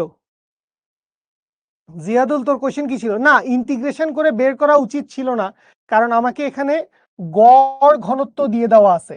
গড় ঘনত্ব যেহেতু দিয়ে দিছে, তো এইখানে আমার আর ইন্টিগ্রেশন করে বের করার দরকার নাই। গড় ঘনত্ব আর ঘনত্ব কি একই? এই ক্ষেত্রে একই। গড় ঘনত্ব আর ঘনত্ব এই ক্ষেত্রে আমাদের জন্য একই। মানে ব্যাপারটা হচ্ছে এরকম একটা পাহাড়ের প্রত্যেকটা লেয়ারে ঘনত্ব আসলে সেম থাকবে না। যত চাপ বাড়বে, চাপ বাড়তে থাকলে বেসিক্যালি ঘনত্বের মানও আসলে পরিবর্তন হইতে পারে, কারণ আয়তন কমতে থাকবে। সো আয়তন যদি কমতে থাকে তখন ঘনত্বের মান বাড়তে থাকবে। সো আমরা সেই গ্যাঞ্জামে যাই নাই, আমাকে সহজে বলে দিছে গড় ঘনত্ব হচ্ছে something 3.2 into 10 cube KG per metre cube. ঠিক আছে, ওকে ফাইন, সামনে আগাই। ছোট ম্যাথ ছিল, সহজ। আর যারা বুঝো নাই চাপ কোত্থেকে আসছে, এফ বাই এ, একক ক্ষেত্রফলের উপর প্রযুক্ত বলকে আমরা চাপ বলি। তো এফ বাই এ মানেই হচ্ছে চাপ, প্রেসার। একক ক্ষেত্রফলের উপর প্রযুক্ত বলকে আমরা চাপ বলি। ঠিক আছে, আচ্ছা, ওকে, সামনে চলে যাই। কি বলছে? একটি তারের বিকৃতি, আরেকটা অঙ্ক দেখতে পাচ্ছি, একটি তারের বিকৃতি 0.1 এর 1% হলে 4 মিটার দীর্ঘ তারের দৈর্ঘ্য বৃদ্ধি কত? 4 মিটার দীর্ঘ তারের দৈর্ঘ্য বৃদ্ধি কত? তো আমাদেরকে দিয়ে দেওয়া আছে হচ্ছে বিকৃতি। তো বিকৃতি হচ্ছে small L by capital L, এইটা সমান হচ্ছে 0.1 into 1%, that means 0.1 into 1 by 100, that means হচ্ছে 0.001। তো এইটা হচ্ছে আমাদের দৈর্ঘ্য বিকৃতির মান। আচ্ছা, আমাদেরকে দৈর্ঘ্য বৃদ্ধি বাইর করতে বলছে, স্মল এল এর মান বাইর করতে বলছে। আমাদেরকে দিয়ে দেওয়া আছে ক্যাপিটাল এল সমান কত? ক্যাপিটাল এল সমান 4 মিটার। তো ক্যাপিটাল এল সমান যদি 4 মিটার হয়, সুতরাং small L by capital L সমান 0.001, বা এইখান থেকে হচ্ছে আমরা এল ইকুয়ালস টু লিখতে পারবো 0.001 ইন্টু 4 মিটার, দ্যাট মিনস আসবে হচ্ছে 0.004 মিটার। সো এইখান থেকে আমরা একটা অ্যান্সার পেয়ে গেছি, ঠিক আছে। Okay fine. 3.5 10⁵ নিউটন মিটার স্কোয়ারের বেশি চাপ হলে পাহাড় ভেঙে পড়বে। হ্যাঁ, পাহাড় ভেঙে পড়বে যদি উচ্চতা যদি এর চাইতে বড় হইতে নেয়, তাইলেই পাহাড় ভেঙে পড়বে। 11.16 চাইতে বড় হইলেই পাহাড় ভেঙে পড়বে, ঠিক আছে। আচ্ছা, এরপরে যদি আমরা একটু সামনে আগাই,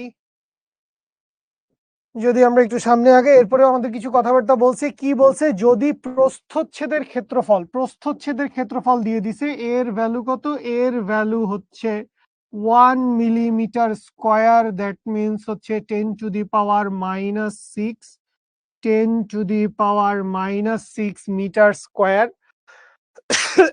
ভর দিয়ে দেওয়া আছে হচ্ছে 12 কেজি। তাইলে আমাদেরকে বাইর করতে বলছে পীড়ন আর বিকৃতির অনুপাত। তো পীড়ন সমান আমরা কি লিখতে পারবো? পীড়ন সমান লিখতে পারবো F by A, that means F এর জায়গায় কি লিখা যাবে? এফ এর জায়গায় লিখা যাবে হচ্ছে এমজি। এফ এর জায়গায় লিখতে পারবো MG divided by A, that means হচ্ছে 12 ইন্টু 9.8। 12 ইন্টু 9.8 একক আসবে newton per metre square, divided by area কত? এরিয়া হচ্ছে 10⁻⁻6, দ্যাট মিনস এইখান থেকে আমাদের পীড়নের মান বের হয়ে যাবে। পীড়নের মান আসে 12 ইন্টু 9.8 ইন্টু 10⁻6, তাহলে আসবে হচ্ছে 11.76 into 10⁻7, 11.76 into 10⁻7 newton per metre square. ঠিক আছে না রে তোদের সাথে? আচ্ছা, তো এইখান থেকে আমরা পীড়ন বের করে ফেলছি, আর বাকিটা বলছে পীড়ন আর বিকৃতির অনুপাত বের করতে। তাইলে এটা তো আসলে এমন আহামরি কোনো কঠিন কাজ না, মানে আমাদেরকে সরাসরি একটা গুণাঙ্কের মানই জিজ্ঞেস করছে। সো পীড়ন বাই বিকৃতি যদি আমরা বের করি, সো পীড়ন বাই বিকৃতি সমান কত হবে? 11.76 into 10⁻7 newton per metre square, divided by হচ্ছে ওইটা কত? ওইটা হচ্ছে 0.001, তার মানে এইটা 3 ঘর বাড়বে, দ্যাট মিনস আসবে হচ্ছে 11.76 into 10⁻10 newton per metre square. 11.76 10⁻10 newton per metre square. হ্যাঁ মেজাবিন, তোমার সাথে মিলছে। মিমি, তোমার সাথেও মিলছে। Good, very good good. তাহলে আমরা শেষ পর্যন্ত পীড়ন আর বিকৃতির অনুপাতটা বের করে ফেলতে পারছি। তো এই হচ্ছে পীড়ন আর বিকৃতির অনুপাত। ঠিক আছে, বুঝে?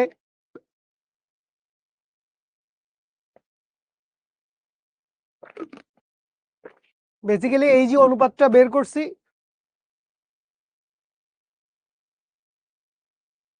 2.94 কেমনে আসছে? জায়েদ, তুই ভুল করছিস বোধহয়। 0.001 দেওয়া আছে তো, আমাদের তো বিকৃতির মানটা দেওয়া আছে। আমাদের তো শুরুতেই বলে দিছিল বিকৃতি হচ্ছে এত। আমরা তো বিকৃতির মান শুরুতেই জানি। রেজওয়ানা, জয়, তুমি আগের ক্লাস করো নাই বোধহয়। এফ সমান এমজি তো হবে। এই একটা তারের মধ্যে আমি যদি এম ভরের একটা বস্তু ঝুলায় দেই, তাহলে এখানে এক্সটার্নাল ফোর্সটা কত লাগতেছে? এক্সটার্নাল ফোর্সটা লাগতেছে হচ্ছে mg এর সমান, এবং প্রতিরোধকারী বলটা কি করবে, প্রতিরোধকারী বলটাও হচ্ছে mg এর সমান হবে। এর মানটা কিভাবে বের করছেন? এর মান দেওয়া আছে বাবু, প্রস্থচ্ছেদের ক্ষেত্রফল দেওয়া আছে, প্রস্থচ্ছেদের ক্ষেত্রফল দেওয়া আছে 1 মিলিমিটার স্কয়ার। সো এ সমান হচ্ছে 1 millimetre square, that means 1 millimeter into millimeter, that means 1 divided by 1000 into divided by 1000 চলে যাবে মিটার স্কয়ারে, that means 10 to the power -6 metre square. Millimetre square থেকে আমরা মিটার স্কয়ারে কনভার্ট করে নিছি, মিলিমিটার স্কয়ার থেকে মিটার স্কয়ারে কনভার্ট করে নিছি। হ্যাঁ ঠিক আছে, তোরটাও ঠিক আছে, তান্ত্রিকের শিষ্য বোধ হয় তুই। ঠিক আছে, ওকে, চলেন সামনে আগে, অনেক কথাবার্তা বলে ফেলছি। আচ্ছা, স্থিতিস্থাপক গুণাঙ্ক, আমরা তিন ধরনের গুণাঙ্ক নিয়ে কথা বলবো, একটা হচ্ছে ইয়ং এর গুণাঙ্ক, একটা হচ্ছে আয়তন গুণাঙ্ক, একটা হচ্ছে ক্রিন্তন গুণাঙ্ক। শুরুতে ইয়ং গুণাঙ্ক নিয়ে কথা বলি। ইয়ং গুণাঙ্ক খুব সহজ কথা, দৈর্ঘ্য পীড়ন এবং দৈর্ঘ্য বিকৃতির যে অনুপাত, সেই অনুপাতটাকে আমরা বলবো হচ্ছে ইয়ং এর গুণাঙ্ক। অবশ্যই স্থিতিস্থাপক সীমার ভিতরে হইতে হবে। আমি শুরুতেই বলছি, আমাদের এইচএসসি সিলেবাসে আমরা যা পড়াশোনা করি সবকিছু স্থিতিস্থাপক সীমার ভিতরে। ঠিক আছে, আচ্ছা। সো দৈর্ঘ্য পীড়ন আর দৈর্ঘ্য বিকৃতির যে অনুপাত, সেটাকে আমরা বলতে পারি হচ্ছে ইয়ং এর গুণাঙ্ক। তো এই যে সূত্রটা আছে, এই সূত্রটাকে আমরা চাইলে এইভাবেও লিখতে পারি, বা y সমান কি, y সমান সমান হচ্ছে F capital L divided by A small L. বিশেষ প্রয়োজনে আমরা এফ এর জায়গায় বসাইতে পারি হচ্ছে mg, এবং যদি তার হয়, আমাকে যদি বলে দেওয়া থাকে তার, তার মানে কি, আমাদের একটা সিলিন্ড্রিক্যাল জিনিস, তার মানে হচ্ছে সিলিন্ড্রিক্যাল জিনিস, তাহলে তার সমান তারের প্রস্থচ্ছেদের ক্ষেত্রফলটা কত হবে? তার বলতে আমরা আসলে কি বুঝি? তার বলতে আমরা আসলে বুঝি হচ্ছে, আমি যদি একটু মোটা করে জিনিসটাকে আঁকি, তাইলে তারের প্রস্থচ্ছেদটা কি এরকম না, একটা বৃত্তাকার তল থাকে। তারের প্রস্থচ্ছেদটা কিরকম? তারের প্রস্থচ্ছেদটা এরকম, এরকম একটা বৃত্তাকার তল থাকে। তো এই বৃত্তাকার তারের প্রস্থচ্ছেদের ক্ষেত্রফল কত? বৃত্তাকার তারের প্রস্থচ্ছেদের ক্ষেত্রফলটা হচ্ছে পাই আর স্কয়ার। বৃত্তাকার তারের প্রস্থচ্ছেদের ক্ষেত্রফলটা হচ্ছে পাই আর স্কয়ার। ঠিক আছে, বুঝতে পারছি? আচ্ছা, তো এই গেল হচ্ছে আমাদের পীড়ন আর বিকৃতি সংক্রান্ত কথাবার্তা। ইয়ং এর গুণাঙ্কটা আমরা দেখলাম। ঠিক আছে, আচ্ছা দেখি করেন, দেখি এই অঙ্কটা, এই অঙ্কটা করেন দেখি। একই পুরুত্বের দুইটা তামার তারের দৈর্ঘ্যের অনুপাত 2:3 একই বলে প্রসারিত করলে তার দুটির বিকৃতির অনুপাত কত হবে? তার দুটির বিকৃতির অনুপাত কত হবে?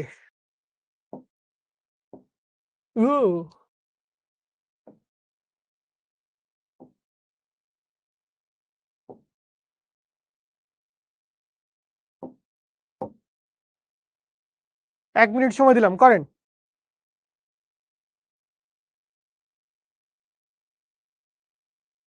জিয়াদ, আগের স্লাইডে কি বুঝছ নাই? আগের স্লাইডে কি বুঝছ নাই আমাকে জিজ্ঞেস কর, আমি বলে দিচ্ছি। আগের স্লাইডে এখন আর যেতে পারছি না। করেন দেখি এমসিকিউটা। তাড়াহুড়া করতে গিয়ে অনেকে ভুল করে ফেলে। খুব সহজ এমসিকিউ, খুব সহজ এমসিকিউ, কিন্তু তাড়াহুড়া করতে যায় অনেকে ভুল করে ফেলে এত সহজ এমসিকিউর ভিতরেও। করেন দেখি।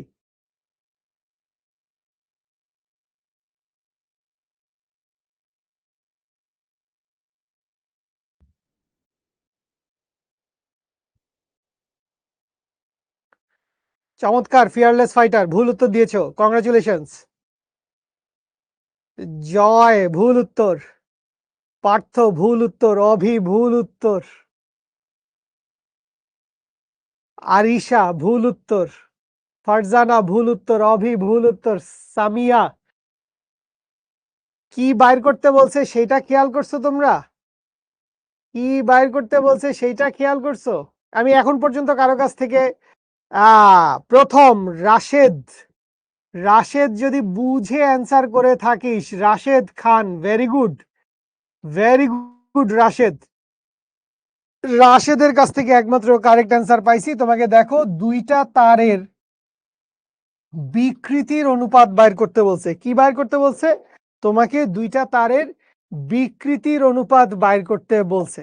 তাইলে খেয়াল করো তোমাকে কি কি বলা আছে। তোমাকে বলা আছে একই পুরুত্বের।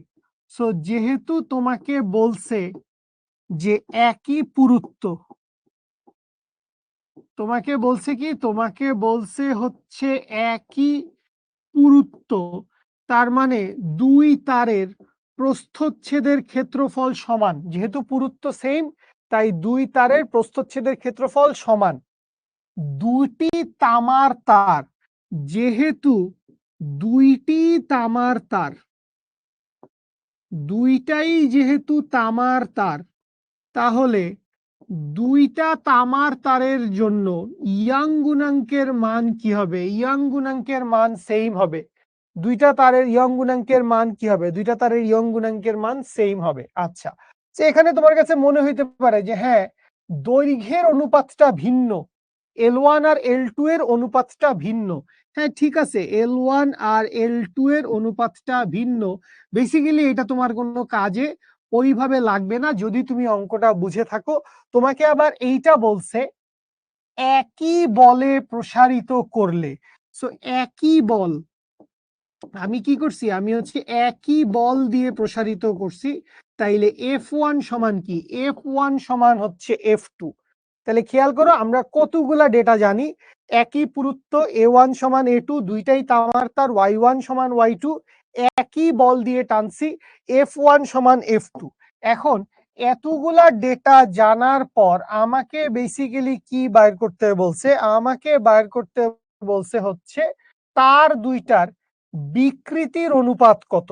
আমাকে কি বাইর করতে বলছে? আমাকে বাইর করতে বলছে যে এই দুইটা তারের বিকৃতির অনুপাত কত। That means L1 by capital L1 অনুপাত L2 বাই ক্যাপিটাল L2 সমান কত, এইটা বাইর করতে বলছে। তো এইটা আমরা কিভাবে বাইর করব? হ্যাঁ, এখন অনেকেই কারেক্ট উত্তর দিচ্ছ, ভেরি গুড, ভেরি গুড। একটু দেরিতে হলেও আমাদের ব্রেইন খুলেছে। সো আমাদেরকে এখান থেকে কি বাইর করতে বলছে? আমরা কি জানি? আমরা জানি y1 সমান হচ্ছে f1 by a1 divided by l1 by l1। তাহলে এইখান থেকে কি লেখা যাবে? এইখান থেকে লেখা যাবে l1 বাই l1 সমান সমান হচ্ছে f1 বাই a1 y1।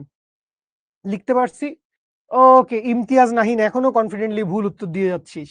আচ্ছা, আবার আমরা কি লিখতে পারি? আমরা লিখতে পারি y2 সমান সমান হচ্ছে f2 by a2 divided by l2 by capital L2। So আমাদের লাগবে বিকৃতি। তাহলে আমরা এইখান থেকে লিখতে পারি L2 ডিভাইডেড বাই L2 সমান সমান হচ্ছে F2 divided by A2 Y2। So এইটুকু ডেটা আমরা এখান থেকে বের করতে পারলাম। সো আমাদের এখন দরকার কি? আমাদের এখন দরকার হচ্ছে এই দুইটার অনুপাত। আমরা এই দুইটার অনুপাত বের করতে চাই। সো অনুপাত যদি বের করতে চাই, সুতরাং L1 by capital L1 divided by L2 by capital L2 সমান সমান কি লিখতে পারবো? সমান সমান লিখতে পারবো F1 by A1, F1 by A1 Y1 into, নিচেরটা উপরে চলে যাবে, তাইলে F2 চলে আসবে নিচে, F2 চলে আসবে নিচে, A2 Y2 চলে যাবে হচ্ছে উপরে। এখন খেয়াল করো F1 আর F2 সমান, F1 আর F2 সমান, তাইলে F1 আর F2 কাটা, A1 আর A2 সমান, A1 আর A2 কাটা, Y1 Y2 সমান, Y1 আর Y2 ও কাটা। সুতরাং এইখান থেকে কি বলতে পারবো?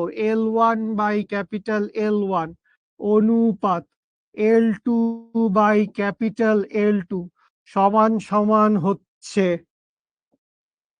1:1। এই হচ্ছে আমাদের অ্যান্সার। বুঝতে পারছি? এখনো 3/2, এখনো 3/2। মিমি, তাও সিনা, এখনো 3/2। তোমাকে দেখো দুইটা বিকৃতির অনুপাত বের করতে বলছে, তোমাকে দৈর্ঘ্য বৃদ্ধির অনুপাত বের করতে বলে নাই, তোমাকে এইটা বাইর করতে বলে নাই L1:L2 কত, এই কথা তোমাকে জিজ্ঞেস করে নাই। L1:L2 কত সামিন, তোমাকে দৈর্ঘ্য বৃদ্ধির অনুপাত বের করতে বলে নাই। এটা খুব সহজ জিনিস বাবু, এইটা খুব সহজ জিনিস, সবাই বুঝছে। তোমাকে দৈর্ঘ্য বৃদ্ধির অনুপাত বের করতে বলে নাই, তোমাকে কি বলছে, তার দুইটার বিকৃতির অনুপাত কত বের করো, দুইটা তারের বিকৃতির অনুপাত কত। সো L1/L1 সমান L2/L2, এই অনুপাতটা কত এটা বাইর করতে বলছে। তো আমরা কি জানি y1 সমান f1/a1 ডিভাইডেড বাই L1/L1।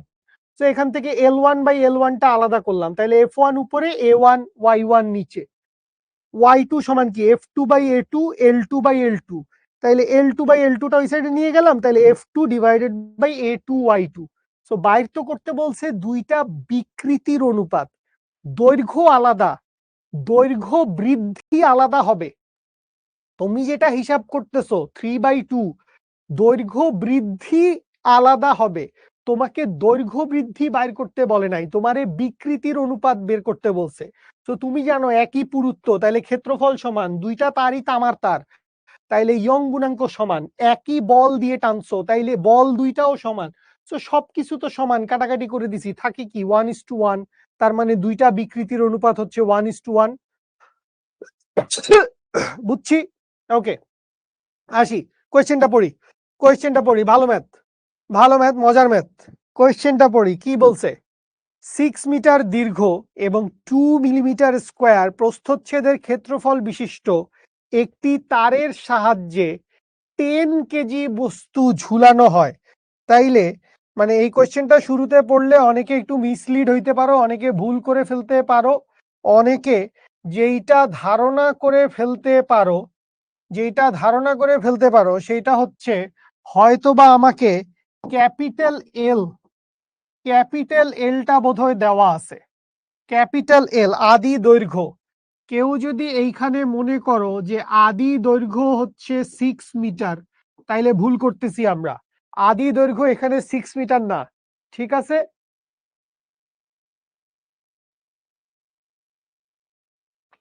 জান্নাতুল এশা কি হয়েছে বাবু,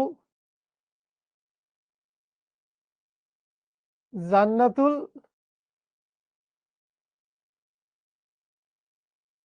আমি বুঝি নাই বাবু, আমি তোমার এমন কোনো মেসেজ চোখে দেখি নাই, আমি আন্তরিকভাবে দুঃখিত, আমি যদি তোমার কোনো মেসেজ,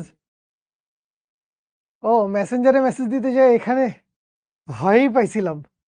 আচ্ছা দেখো, খেয়াল করো, 6 মিটার দীর্ঘ 2 মিলিমিটার স্কোয়ার প্রস্থচ্ছেদের ক্ষেত্রফল বিশিষ্ট একটা তারের সাহায্যে 10 কেজি এর একটা বস্তু ঝুলানো হয়। তার মানে এই তারটার সাহায্যে যখন আমি 10 কেজি ভরের একটা বস্তু ঝুলাই দিছি, তখন এই তারটার দৈর্ঘ্য কত, তখন এই তারটার দৈর্ঘ্য হচ্ছে 6 মিটার। তখন এই তারটার দৈর্ঘ্য কত, তখন এই তারটার দৈর্ঘ্য হচ্ছে 6 মিটার। এই তারটার দৈর্ঘ্য কত, এই তারটার দৈর্ঘ্য হচ্ছে 6 মিটার। কিন্তু যখন বস্তুটি সরিয়ে নেওয়া হয় তখন তার দৈর্ঘ্য হয় 5.7785 মিটার। তার মানে যখন তুমি এই বস্তুটাকে সরায় নিছো, যখন তুমি কি করছো, যখন তুমি এই বস্তুটাকে সরায় নিছো, এই বস্তুটাকে সরায় নেওয়ার কারণে কি হয়েছে, এই বস্তুটাকে সরায় নেওয়ার কারণে তারটার দৈর্ঘ্য এখন কমে গেছে। তারটার দৈর্ঘ্য এখন কত, তারটার দৈর্ঘ্য এখন হচ্ছে 5.7785 মিটার। সো এই যে দেখো তারের যে দৈর্ঘ্যের পরিবর্তনটা হয়েছে, এই দৈর্ঘ্যের পরিবর্তনটা কেন হয়েছে, এইটা বেসিক্যালি ভর চাপানো এবং ভর সরায় নেওয়া, এই কারণে হয়েছে। ভর চাপানো এবং ভর সরায় নেওয়া এই কারণে হয়েছে। তার মানে এই দুইটা দৈর্ঘ্যের মধ্যে যেই গ্যাপ, সেই গ্যাপটা হচ্ছে আমার স্মল এল, এই দুইটা দৈর্ঘ্যের মধ্যে যে গ্যাপ, সেই গ্যাপটা হচ্ছে আমার স্মল এল। আদি দৈর্ঘ্য হচ্ছে আসলে 5 পয়েন্ট, ভর সরায় নিলে যেই দৈর্ঘ্য সেইটাই তো আদি দৈর্ঘ্য হবে, 5.7785 মিটার। এই হচ্ছে আদি দৈর্ঘ্য, এই হচ্ছে আদি দৈর্ঘ্য। সো এরপরে এখান থেকে আমি যদি ক্যাপিটাল এল প্লাস স্মল এল সমান কত পাচ্ছি, 6 মিটার। সুতরাং স্মল এল সমান কত লেখা যাবে, 6 মাইনাস 5.7785 মিটার। দ্যাট মিনস এইখান থেকে কত পাওয়া যায় দেখি, 6 মাইনাস 5.7785 করলে আসে হচ্ছে 0.2215 মিটার। কি বাইর করতে বলছে, তারের উপাদানের ইয়ং গুণাঙ্ক বের করতে বলছে। সো আমরা যদি তারের উপাদানের, আমাদেরকে প্রস্থচ্ছেদের ক্ষেত্রফল দিয়ে দেওয়া আছে, প্রস্থচ্ছেদের ক্ষেত্রফলটা দিয়ে দেওয়া আছে 2 মিলিমিটার স্কোয়ার। তাইলে এ সমান কত, এ সমান হচ্ছে 2 মিলিমিটার স্কোয়ার। মিলিমিটার স্কোয়ার থেকে মিটার স্কোয়ারে নিতে গেলে 10⁻6 দিয়ে ভাগ করতে হয়। তাইলে 10⁻6 মিটার স্কোয়ার, 10⁻6 মিটার স্কোয়ার পাইলাম। আচ্ছা, তাহলে 10 কেজি ভর চাপাইছি। কদ্দুর ভর চাপাইছিলাম আমরা, আমরা এখানে 10 কেজি ভর চাপাইছিলাম। এম এর মান কত, এম এর মান হচ্ছে 10 কেজি। তাহলে আমরা যদি ইয়াং মডিউলাস বাইর করতে চাই, তাহলে ইয়াং মডিউলাস সমান হচ্ছে F capital L divided by A small L, বা এইখান থেকে লিখতে পারি ওয়াই সমান সমান হচ্ছে এফ কত, এফ সমান হচ্ছে এমজি, এফ সমান হচ্ছে MG capital L divided by A small L, বা এইখান থেকে ওয়াই সমান সমান হচ্ছে এম এর ভ্যালু কত, 10 ইন্টু 9.8 ইন্টু ক্যাপিটাল এল কত, 5.7785। বেশি হয়ে গেছে না, বা এইখান থেকে y সমান কত, y সমান হচ্ছে 10 into 9.8 into 5.7785 divided by area কত, 2 ইন্টু 10⁻⁻6। স্মল এলটা কত, 0.2215, বা এইখান থেকে লিখতে পারবো y সমান সমান কত, y সমান সমান 10 into 9.8 into 5.7785 divided by 2 into 10⁻⁻6 divided by 0.2215, 1.27 কিরে ইন্টু 10⁻⁻3। আমার তো এরকম কিছু একটা আসছে, 1.8 ইন্টু 10⁻6 জীবনেও আসবে না।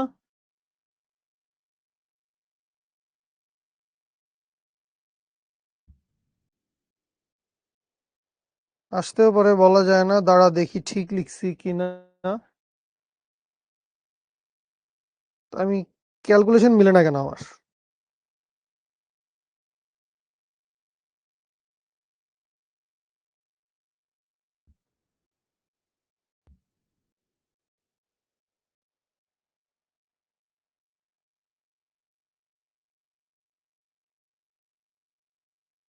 ও 10⁻⁻6 এর বদলে 10⁻6 দিয়ে গুণ করে দিচ্ছি। হ্যাঁ ঠিক আছে, 1.27, 1.28, 1.28 into 10⁻9, 1.28 10⁻9 newton per metre square. হ্যাঁ এটাই answer, 1.28 10⁻9 newton per metre square, এইটাই হচ্ছে অ্যান্সার। আচ্ছা, এই যে কি জানি একটা কোয়েশ্চেন পাইছিলাম, একটু দেখে আসি। ওবায়দুল্লাহ জিজ্ঞেস করছে, প্রশ্নে তো বলা আছে 6 মিটার দীর্ঘ তারের সাহায্যে 10 কেজি ভর ঝোলানো হয়েছে। আচ্ছা, ভর ঝোলানোর কারণে 6 মিটার দীর্ঘ হইছে এটা বলা নাই, কোন যুক্তিতে এটা আদি দৈর্ঘ্য না, এই যুক্তিতে এটা আদি দৈর্ঘ্য না, মানে প্রথম লাইনটা মিসলিডিং, প্রথম লাইনটা মিসলিডিং, আই এগ্রি, কিচ্ছু করার নাই, প্রথম লাইনটা ভুল করানোর জন্যই দিছে। বাট তুমি এই লাইনটা খেয়াল করো বাবা, তুমি এই লাইনটা খেয়াল করো মনোযোগ দিয়ে, সেটা হচ্ছে এই লাইনে কি বলছে, এই লাইনে তোমাকে বলছে বস্তুটি যখন সরিয়ে নেওয়া হয়, বস্তুটি যখন সরিয়ে নেওয়া হয় তখন তার দৈর্ঘ্য হচ্ছে 5.7785 মিটার। বস্তুটা যখন আমরা সরায় নিছি, ওবায়দুল্লাহ এবং বাকি সবার উদ্দেশ্যে বলছি, বস্তুটা থাকাকালীন এই তারের দৈর্ঘ্য ছিল 6 মিটার, বস্তুটা থাকাকালীন তারের দৈর্ঘ্য কত ছিল 6 মিটার, কিন্তু যখন আমরা বস্তুটাকে সরায় ফেলছি তখন তার দৈর্ঘ্য হয়ে গেছে 5.7785 মিটার। তার মানে শুরুতে যেই ভরটা ঝুলাইছিলাম তার কারণে দৈর্ঘ্যটা 6 মিটার হয়েছিল, তার কারণে দৈর্ঘ্যটা 6 মিটার হয়েছিল।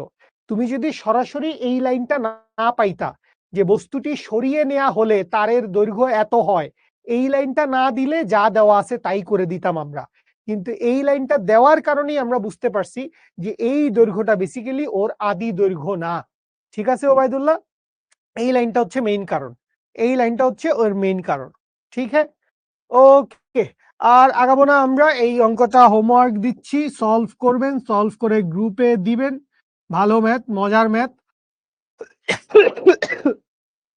সময় আছে 1 মিনিট, আমি একটু বলে যাই, মানে এখানে যেই তারের শেপের কথা বলছে, সেই তারের শেপটা হচ্ছে কাইন্ড অফ এই রকম, এই তারের শেপটা কিরকম, এই তারের শেপটা হচ্ছে এই রকম, এইটা একটা আয়তাকার ঘনাকার একটা বাক্সা টাইপের তার। ঠিক আছে, এটা একটা আয়তাকার ঘনাকার একটা বাক্স টাইপের তার এখানে দেওয়া আছে, এটা হচ্ছে একটা বাক্স টাইপের তার। এই বাক্স টাইপের তারের তুমি 3টা ডিমেনশন জানো, এই বাক্স টাইপের তারের তুমি হচ্ছে 3টা ডিমেনশন জানো। 3টা ডিমেনশন কি কি? একটা হচ্ছে ওর দৈর্ঘ্যের মান, আমি জানি দৈর্ঘ্যের মান কত, 20 ইন্টু 10⁻², দ্যাট মিনস এই দৈর্ঘ্যটা হচ্ছে 20 ইন্টু 10⁻² মিটার।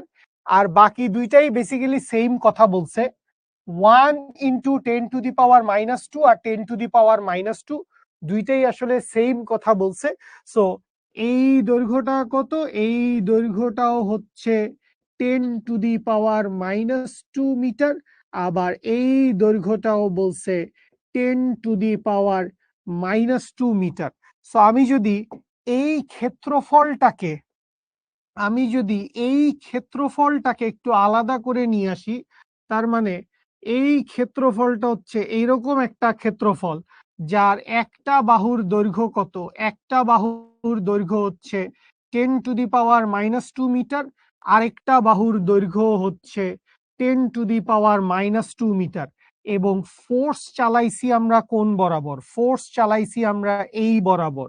তাহলে আমার এরিয়াটা কত আসবে, এরিয়াটা আসবে 10⁻² ইন্টু 10⁻² মিটার স্কোয়ার। বুঝাইতে পারছি? ঠিক আছে, পরিমাপ 3টা কেন দেওয়া আছে, পরিমাপ 3টা দেওয়া আছে কারণ এই রকম একটা বস্তু, ক্যালকুলেটরের মতো একটা বস্তু, যার একটা দৈর্ঘ্য আছে, যার একটা প্রস্থ আছে এবং যার একটা পুরুত্ব বা উচ্চতা আছে, 3টা ডিমেনশন আছে, 3টা ডিমেনশন আছে আলিফা, একটা দৈর্ঘ্য আছে, একটা প্রস্থ আছে, আর একটা পুরুত্ব বা উচ্চতা আছে, 3টা ডিমেনশন আছে, এই জন্য 3টা দৈর্ঘ্য দিয়ে দেওয়া আছে।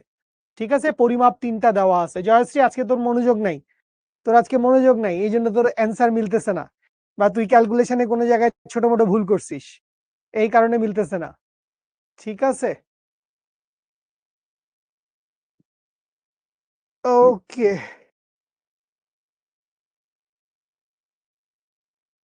19 তারিখ থেকে যদি এক্সাম হয়, আজকে কয় তারিখ, আজকে কয় তারিখ ভাই, 14 তারিখ নাকি আজকে? সো আজকে যদি 14 তারিখ হয়, ইয়ার ফাইনাল এক্সাম নিয়ে কিছু বলি, ইয়ার ফাইনাল এক্সাম নিয়ে যদি কিছু বলি, ইয়ার ফাইনালে যাদের হচ্ছে শুধু ফিজিক্স ফার্স্ট পেপার আছে, যাদের শুধু ফিজিক্স ফার্স্ট পেপার আছে তারা পড়েন, তাদের জন্য আলাদা করে কিছু বলার নাই। নিউটনীয় বলবিদ্যা পড়বেন, কাজ শক্তি ক্ষমতা পড়বেন, মহাকর্ষ পড়বেন, গাঠনিক ধর্ম পড়াচ্ছি গরম গরম, গাঠনিক ধর্ম পড়েন, কিন্তু প্রবাহী অংশটা আবার পড়া হয় নাই। কিন্তু আমরা পড়ে ফেলছি হচ্ছে পর্যাবৃত্ত গতি এবং আমরা পড়ে ফেলছি হচ্ছে আদর্শ গ্যাস। তাহলে খেয়াল করো, তুমি 5টা সলিড চ্যাপ্টার কিন্তু জানো, 5টা সলিড চ্যাপ্টার জানো। নিউটনীয় বলবিদ্যা, কাজ শক্তি ক্ষমতা, মহাকর্ষ, পর্যাবৃত্ত গতি, আদর্শ গ্যাস। সো এই 5টা সলিড চ্যাপ্টার পড়লে এখান থেকে তুমি 5 সেট কোয়েশ্চেন পাবা ফর শিওর কমন। ঠিক আছে, 5 সেট কোয়েশ্চেন কমন পাবা শিওর। আর সেকেন্ড পেপারে যেটা দেখলাম, বেশিরভাগ মানুষের সবার সেকেন্ড পেপার নাই, কারো কারো সেকেন্ড পেপার আছে, কারো কারো 1 2 3 আছে, কারো 1 থেকে 5 আছে, কারো হয়তো বা 1 থেকে 8 পর্যন্ত আছে। সো যদি সেকেন্ড পেপার থাকে, সেকেন্ড পেপার যদি কারো থাকে, তাহলে যেটা করবা, তাপগতিবিদ্যা, স্থিরতড়িৎ, চলতড়িৎ, এই 3টা পড়ে ফেলবাই। এই 3টা হচ্ছে সলিড চ্যাপ্টার, এই 3টা চ্যাপ্টার থেকে আমাদের বোর্ড পরীক্ষায় কোয়েশ্চেন আসবে, কোপ কোয়েশ্চেন আসবে। ঠিক আছে, তাপগতিবিদ্যা, স্থিরতড়িৎ, চলতড়িৎ, ঠিক আছে। আর এই 3টা থেকে 3 সেট কোয়েশ্চেন কমন। 4 5 আমরা পড়ি নাই, 4 5 আমরা পড়ি নাই। ঠিক আছে, যেটা হচ্ছে চুম্বকের 2টা চ্যাপ্টার, চুম্বকের 2টা চ্যাপ্টার আমরা পড়ি নাই। সো চুম্বকের 2টা চ্যাপ্টার বাদ দেন। জ্যামিতিক আলোক বিজ্ঞানও আমরা পড়ি নাই, ওইটাও বাদ দেন, বা চাইলে পড়ে ফেলতে পারেন। 7 নাম্বার পড়েন, 8 নাম্বার পড়েন। 7 নাম্বারে হচ্ছে ভৌত আলোক বিজ্ঞান, 8 নাম্বারে হচ্ছে আধুনিক পদার্থ বিজ্ঞান। ভৌত আলোক বিজ্ঞানটা আপনি আর্কাইভ ক্লাসে পেয়ে যাবেন, ভৌত আলোক বিজ্ঞানটা আর্কাইভ ক্লাসে পেয়ে যাবেন। আর আধুনিক পদার্থ বিজ্ঞানটা আমাদের পড়া হয়ে গেছে, আধুনিক পদার্থ বিজ্ঞানটা পড়ে ফেলেন। সো সেকেন্ড পেপারের জন্য আমার সাজেশন কি, তাপগতিবিদ্যা, স্থিরতড়িৎ, চলতড়িৎ, ভৌত আলোক বিজ্ঞান, আধুনিক পদার্থ বিজ্ঞান, এই 5টা। তাপগতিবিদ্যা, স্থিরতড়িৎ, চলতড়িৎ, ভৌত আলোক বিজ্ঞান, আধুনিক পদার্থ বিজ্ঞান, এই 5টা ডান এন্ড ডাস্টেড। আর ফার্স্ট পেপারের জন্য বলছি, আরেকবার বলে দিচ্ছি, ভেক্টর তো আসলে কমন, ভেক্টর তো আসলে পড়া না পড়ার কিছু নাই, ভেক্টর তো পড়তেই হবে, ভেক্টর না পড়লে আপনি কিছুই পড়েন নাই ফিজিক্সে। সো ভেক্টর থাকতেছে। সো ভেক্টর ছাড়া 5টা চ্যাপ্টার সলিড পড়েন, নিউটনীয় বলবিদ্যা, কাজ শক্তি ক্ষমতা, মহাকর্ষ অভিকর্ষ, পর্যাবৃত্ত গতি, আদর্শ গ্যাস।